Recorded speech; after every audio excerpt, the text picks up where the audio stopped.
what are these common threats? What are the things that could impact us? And I chose red here to make the point that these are the things to watch out for. First of all, there are third-party service providers with physical or virtual access to your system. So sometimes we grant a supplier access into our system for some reason, to update projected inventory, to modify any factor that they can best directly modify. So now all of a sudden, we're not only worried about our security, but we're worried about our supplier's security in protecting that credential set that they can use to get into our system.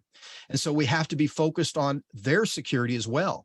And this is one of the reasons, by the way, that there's a big movement going on now to implement what's sometimes called trusted supply chain. So trusted supply chain from a supplier is that they're telling you our supply chain is secure. And these are the policies and procedures we implement to make sure that our supply chain is secure, making it so that you can trust them better.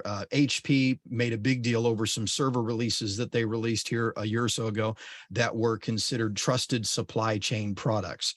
And so that's something that can factor into your decisions.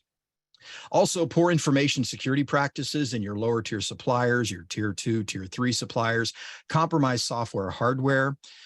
Great example of this was the SolarWinds attacks that we saw a year and a half or so ago, where attackers got into a software vendor's system, hacked their compilation process, and made it so that whenever they compiled their software, a backdoor was compiled into it.